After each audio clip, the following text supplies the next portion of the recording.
Bonjour à tous, j'espère que vous allez bien. Vous êtes les bienvenus chez Cuisine Malia. Aujourd'hui, je vous propose une recette qui vient de ma grand-mère, à base de graines de sésame, croustillante et parfumée, un bébé au miel.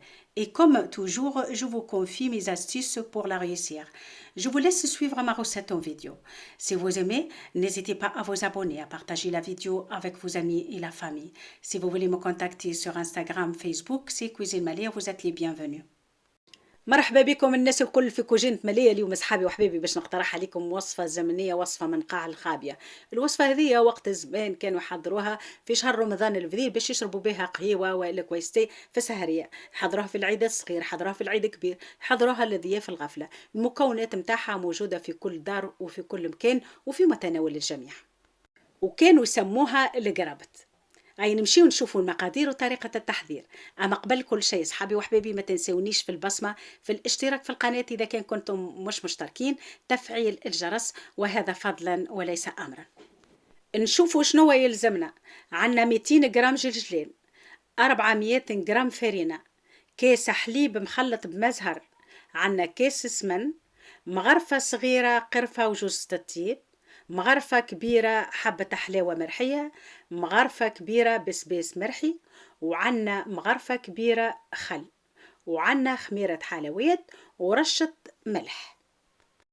كيما تراو لهنا كيس الحليب ماهوش معبي، زدت عليه شويه ما زهر، وباش نزيد مغرفه الخل ونخلط ثلاثه مكونات مع بعضهم.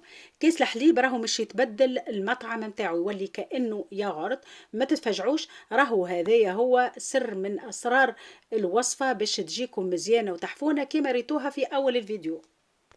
في وقت زمان كانوا يحطوا البن، انا الحقيقه ما عنديش البن، اخترت باش نحط كيس الحليب ونحط عليه مغرفه متاع الخل باش يولي لي كانه البن والا ياغورت ناتيور.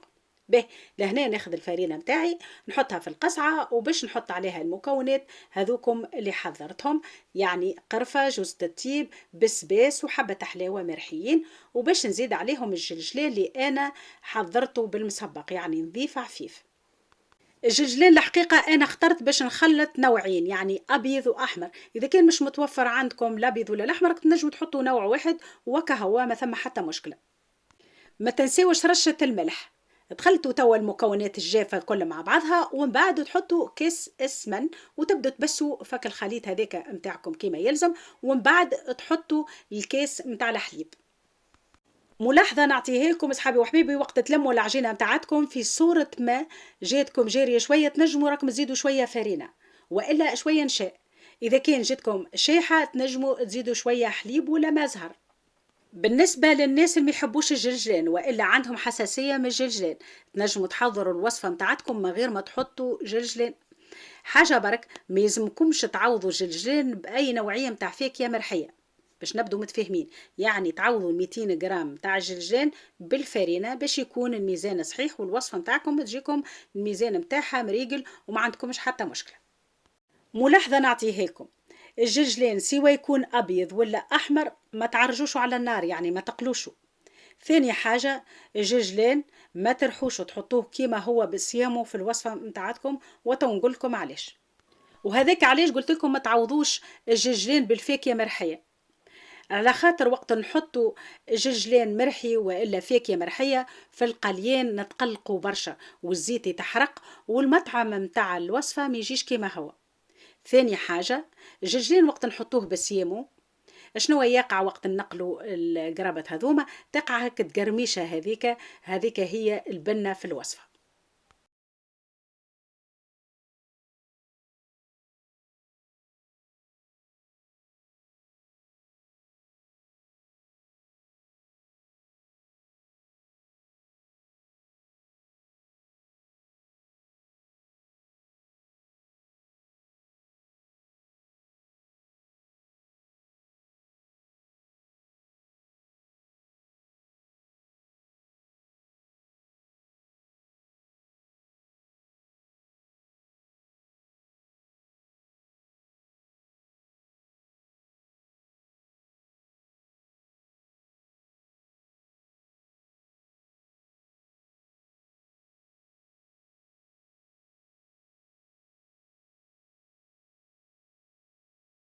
العجينة كيما تراو تلمت الحقيقة راهي ما تسحقش عجنين برشا، يعني مدة 5 دقايق باش نلموا هاك العجينة وكا هو، وباش نقسمها وباش نبدا نحل الورقة متاعي ونفصل هالقرابة هذوما. هاتو تراو ما ثماش ما أسهل من الوصفة هذه.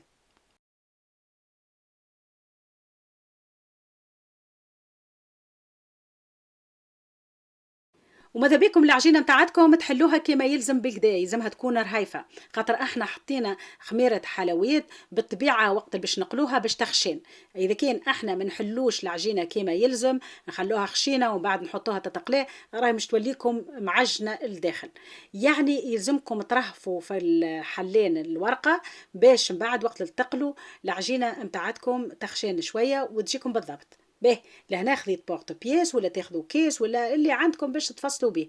يعني انتم تتفنوا في التفصيل متاع القرابة هذوما. انا الحقيقة حضرتها بالطريقة التقليدية كما وقت زمان كانوا يحضروها، لن وليس امرا. اذا كان تحبوا تتصلوا بي على الانستغرام والا الفيسبوك راهو كويزين مالية بصدر